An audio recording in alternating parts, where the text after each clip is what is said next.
This story starts last April when I got an email from my friend Nancy in Colorado. Trekking in Nepal was on her bucket list. Did I want to join her? Well, the airline ticket was expensive and the prospect a little scary, but the chance was too wonderful to pass up, so I said yes. We met in Kathmandu on October 4th this fall, and I hope to share some of what it was like to go trekking in Nepal. Did I say scary? In the end, the scariest part was at the beginning, and we didn't know it till it was almost over. Like most visitors to the Everest area, we flew into Lukla. Coming down on the landing strip, I suddenly realized it was only slightly wider than the tiny plane we were on, and it wasn't flat. In advance, we had arranged a guide and a porter, which turned out to be brilliant, not only because Babu knew how things really worked in Nepal, but because he and Bim were our window onto Nepali culture, explaining things like the stone mani carvings here on tablets coming into the village, or how to turn a prayer wheel, always clockwise. We were at tea house trekking, and most trekkers were reasonably well-off first-worlders. We met visitors from Europe, Australia, Israel, Korea, China, Singapore, and most spoke English. Most of the time, the guides and porters hung out separately in the evenings.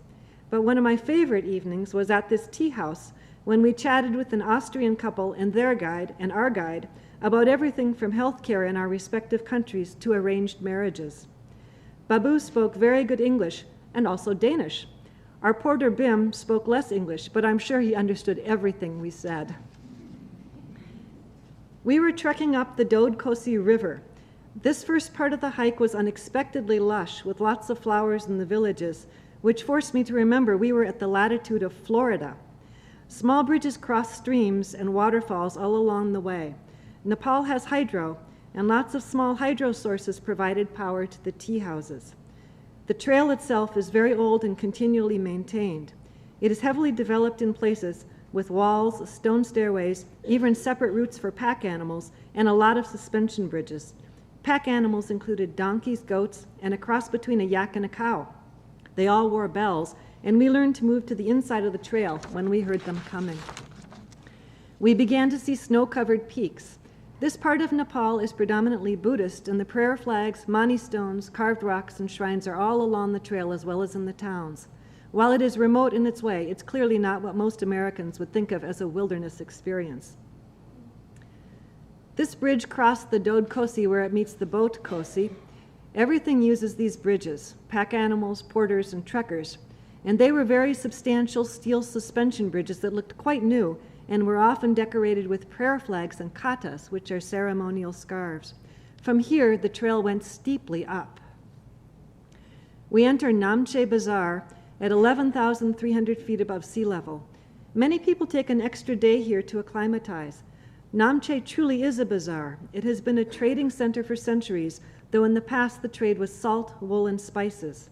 Now it is tourism, and they are totally plugged in, as tourism provides about 1/3 of Nepal's economy.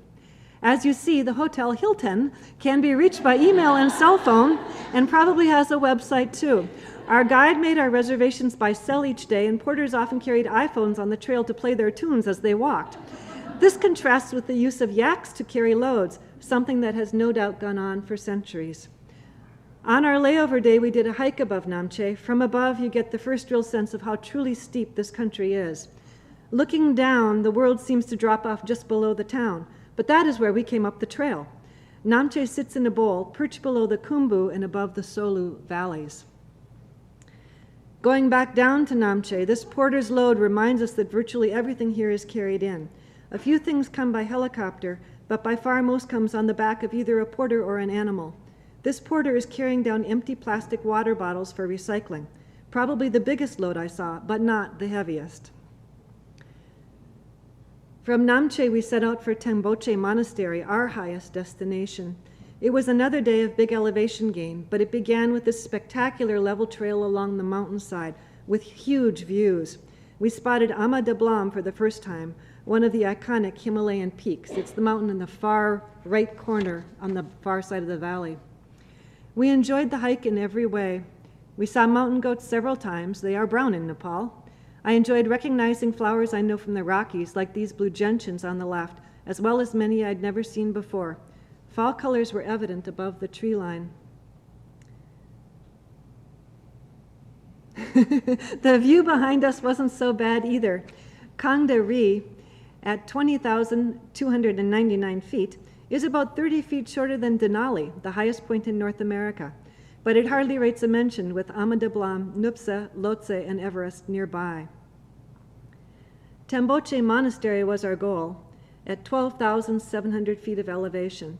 It was a haul for this lowlander to get there. The monastery itself is the destination, and you can go in and observe the ceremonies there, which we did. The monks mostly ignore the visitors, but at one point in the ritual they acknowledged our presence with a food offering and passed around popcorn to share. Tamboche has become a destination not only for the monastery, but for its spectacular views. It also happens to be on the way to Everest Base Camp, and a number of tea houses have sprung up there. The peaks are so big you feel surrounded by them. By then, Amadablam had become a highly recognizable landmark for us. Our guide suggested we might like to get up to see the sunrise over Everest, about 5:30 a.m. All I could think was, why wouldn't you get up to see the sunrise over Everest? So we did.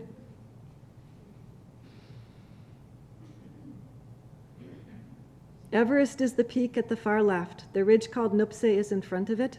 Lhotse, the third highest mountain in the world, is in the center. To give you a sense of scale and distance, Tamboche Monastery is on the ridge in the lower right corner of this photo.